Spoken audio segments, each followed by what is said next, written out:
Good morning and welcome to my lecture. Today I will primarily be focusing on social policy in terms of how, I look really tired, in terms of how social policy affects the interpretation of the Constitution as well as legislation that's passed. So social policy tends to be a metaphorical tool, I'll say, in the belt of presidential candidates. And a primary example, in my opinion, of this would be the Nixon versus Kennedy debate that took place in 1960. This was one of the first televised debates ever. And it's very clear, looking at the transcription that was provided by the John F. Kennedy Presidential Library and Museum, it's very clear that Kennedy is trying to appeal to the African American vote. And this is very intelligent for two reasons. Number one, obviously the morality principle of it. These are human beings too. And number two is because he's very bound to get a lot of support, considering how fiery and heated the civil rights movement was during this time. Obviously, he gained victory over Nixon in the 1960 election. And there were three specific acts that were passed during and after his term, or what would be his term had he not been assassinated. Johnson was his vice president, his VP, who took his place in office after he passed away. And that brings me to my point that social policy directly influences the way that the judicial and legislative branches interpret the Constitution. And this has a proportionate impact on legislation that's passed. And the acts that were passed during Johnson's term and after Johnson's term during the 1960s, the three I'll be focusing on are the Civil Rights Act of 1960, the Civil Rights Act of 1964, and the Civil Rights Act of 1968. The most notable of these would be the Act of 1964. However, each of these individual acts are provisions of the next. And I'll further explain that in a second. So, let me remember. The U.S. Department of Labor, in their article titled Legal Highlight, the Civil Rights Act of 1964, they provide a detailed explanation of the Civil Rights Act, and it's that this act prohibits discrimination on the basis of race, sex, national origin, religion, etc. And then, like I said before, the Civil Rights Act of 1968 would later go on to prohibit discrimination in the workplace.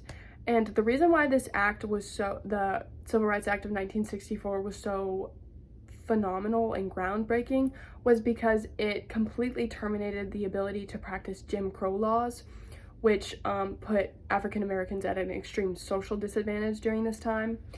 And backtrack, what was I saying?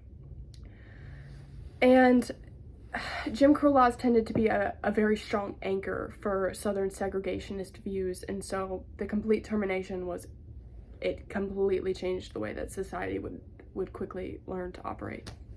I'm doing this freehand, so I gotta take some time for my thoughts. This brings me to my third source, which is a more modern and more applicable to us case, I will say, because it's Roe v. Wade. So, in Chapter 4 of the American Government 2E textbook, there's a discussion about the Roe v. Wade case. And this case had a lot to do with individual privacy and medical decisions concerning what women could do with their own bodies.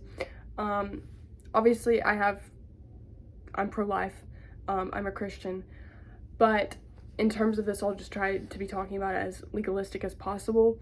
So there was a sort of sexual revolution that was going on during this time, and something interesting to me is that it seems that the further society gets away from a centralized religion, like America was founded on Christianity by the colonists searching for religious freedom. That's the whole reason, or a primary reason, that they came to America, was to escape religious oppression in Great Britain. And it seems that as society lets go of some of those views, that there is an open-mindedness and a progressive type mindset that people develop.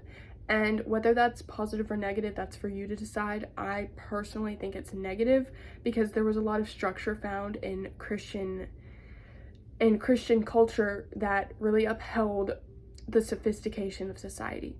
Because now, anyway, I could go on and on, but sexual privacy was something that was heavily encroached upon, in my opinion, by the government. There were a lot of legislation passed concerning contraceptive use, and how even married couples couldn't use contraceptives, and that was huge. And back to my original point, really, I just got so off topic. Obviously, Roe v. Wade ruled in favor of abortion access, and I'm going to try to quote this as directly as I can, but the justices who were responsible for it stated that they wanted a balance, or they balanced between women's health and women's rights to decide for an abortion for themselves. That's not a direct quote. I won't claim that as a direct quote, because it was not. So drawing all this back to my primary point, as time is quickly running out, social policy has a direct impact on how the general public views the interpretation, or views the Constitution, and how they interpret the Constitution. And this is true for the judicial and legislative branches of government as well. And obviously this in turn impacts legislation that's passed. Thank you for listening to my TED Talk. Bye bye.